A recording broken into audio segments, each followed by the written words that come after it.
Hey guys, it's Pastor Mike. You know, 4 years ago when we first bought this property, I took a picture right here, and there was nothing on the other side of this door. And I asked everyone, can you see what I see? Well, today, 4 years later, I want to show you what I saw and what God created. So come on with me, and I want to give you a tour of our property.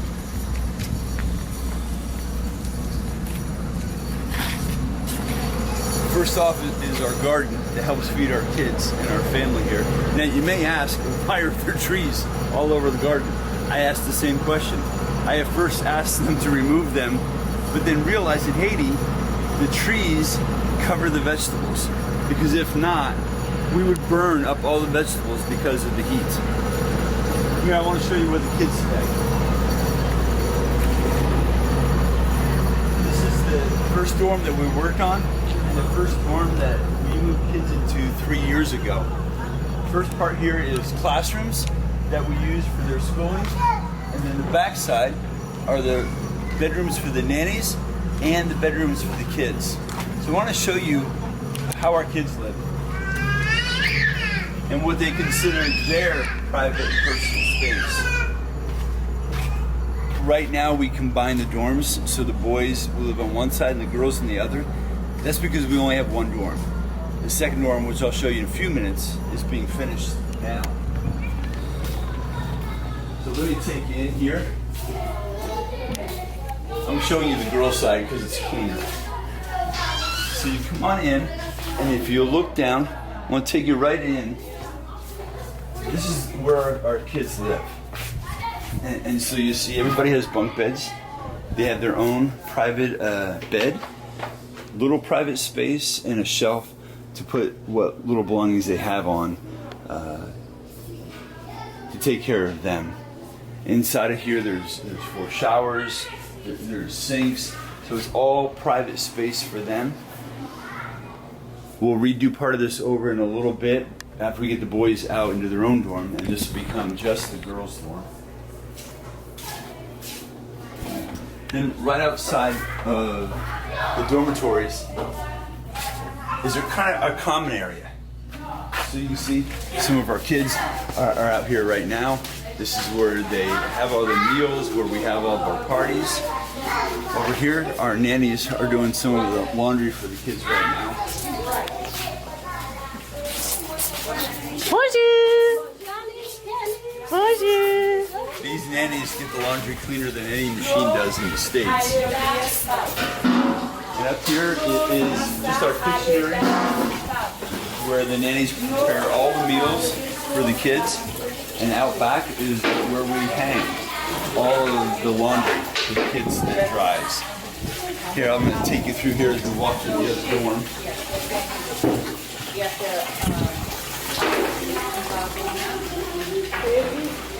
So we have our first dorm, we have our kitchen area, and then we go into the second dorm that's being worked on now.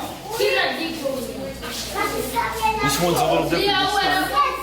We put up block walls, and then we finish with stucco, and then it will get painted. The interior walls still have to be built. This whole section will all be the boys' dorm. And so those rooms that we saw in the other dorm will be put right up on both sides, and then right in the center where you see capped off for the bathroom, that'll be the common bathroom and shower area. And then we kind of have 2 small apartments for staff. Kirby will be on one side, and the other side will be available for nannies, and this will become their living room. I'm kind of thinking about letting Kirby have this side, because before we had a basketball court, we played basketball in here. So I'm thinking about leaving the hoop right in Kirby's bedroom, so he can play basketball. So we continue on and go right out the side of the dorm. We go out to our soccer field here in Haiti called football. Kids spend a lot of time here. This has been an awesome place for them to get exercise and run around. And if you ever heard my stories about Haiti, the amazing thing here is we grow grass. A lot of soccer fields don't have grass. It's all very hard surface here. All of our trees, and some of you have donated to help plant these, they're all fruit and nut bearing. Different varieties throughout the entire property, except around the playground. There's a couple palm trees, so the fruit doesn't land on the heads of the kids. Over here in the back corner, we've just built a chicken coop. We don't have any chickens in it yet. We're gonna have both hens and roasters. And so the outside pen is kind of where the roasters will live. The inside part of the pen, the hens will live. And they have doors and latches coming out the side. So the kids can actually walk right around the outside of this and pull the eggs out every morning and take care of them. Just show you the side with the latch doors. And I don't want to, but you see they can walk over and just lift the doors up and not necessarily have to go in the pens themselves.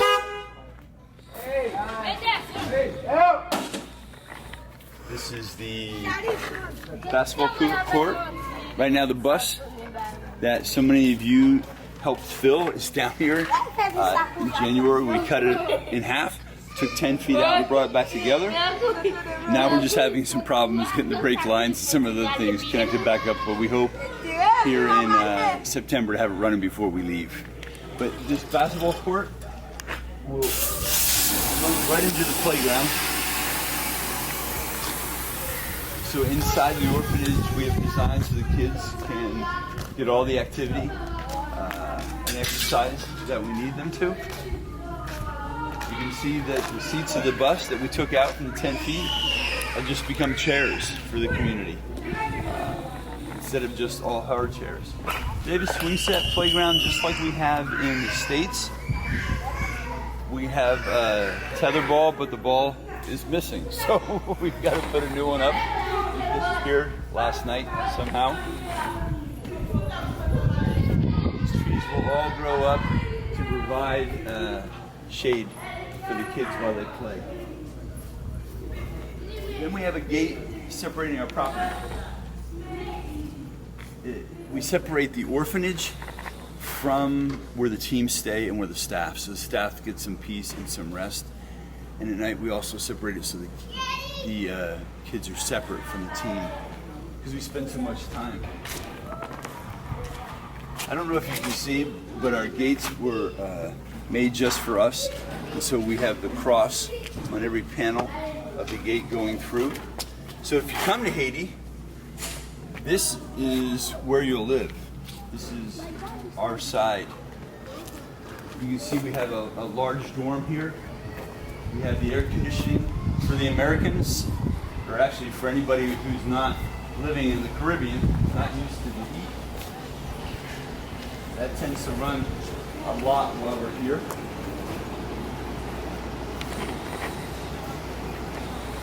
Someone said on a trip last year that on all the trips they've been to around the world, they've never seen a nicer team center. And so God really has provided a place where we can be safe and comfortable. So here's the common area where we meet as teams.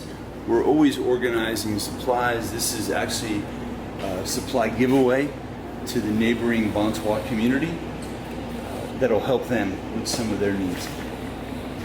In Haiti, part of the responsibility falls on an orphanage not just to take care of its people. I'm asked by the country, how much do I do for the neighborhood? How much do we take care of others? So that's a pretty important part of what we do. Let me just show you one of the bedrooms that gives you some idea of, if you come, where you'd be staying.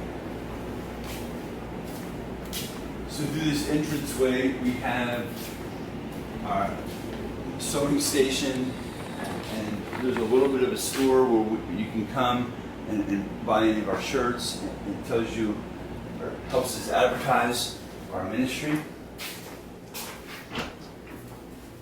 And this is just simply what our sleeping quarters look like. So you come, you get a nice clean bed. We've actually provided a shelf for each participant. And because we built it ourselves, we had an electrical connect on every outlet, on every bed, for every person, so they can charge phones. You can see the air conditioning and the nice quality that God has provided us space for our teams. Then as we head back out the opposite door, going outside the team center, is where staff housing is. So our staff live on the other side of our team center, also away from our kids. This provides them the place and the opportunity to have space of their own. Spend a lot of time with the kids here. Everybody lives on site, and this gives them some quiet time, private time. Again, this is a duplex in American terms. One side is half of our employees, the other side is our Haitian associate director who works with me, James.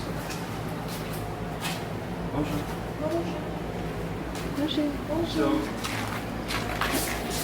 we're not going to go in, but this is their porch outside. We finished this last year, so they can live right on site. And they have a small living room area, a couple bedrooms, a dining room that's part of the kitchen. It's in there as well. And these are actually large homes for people in Haiti who mostly live in shanties and shacks. So we kind of walk around the team center. I want to give you a chance to go out front and just show you kind of where our vision is going from here. This is just on the other side of the team center. We have our trailers, that's our supplies. One of our buses, the blue trailer, is a tool one. The other trailer we just use for supplies. And then the welding shop that we built. We haven't actually put together the outside yet, but we'll be training some of our employees. We'll put security bars in the windows here, but then we're going to train them for jobs and occupations in the community. I want to head back out to this front gate and take it back out in front, because that's part of our property as well. We have the property out front, and then on the other side of the wall, we have business property that will, in the future, provide a place that we have for jobs and businesses. But I want to take you out to show you around,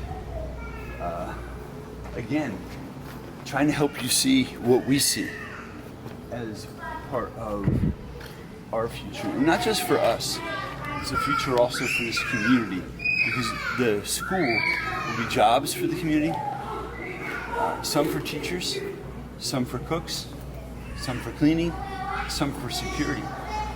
And it'll also give the children of this community, some who are too poor to go to school, the opportunity. All that we built here. You know, we started this wall 4 years ago. 3 years ago, we opened the first dorm and brought the kids onto our property. We just celebrated September 17th, which for us is our 3-year anniversary on the property. So we're excited that you might come down and visit us sometime. You have a safe place to stay, and you can see that all God has done at God's Garden through Mission Experience. Thanks for your support and always being there for us with your prayers. God bless.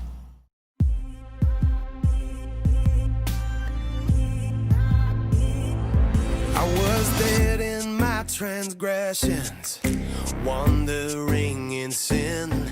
I went searching for redemption down a road that had no end. I was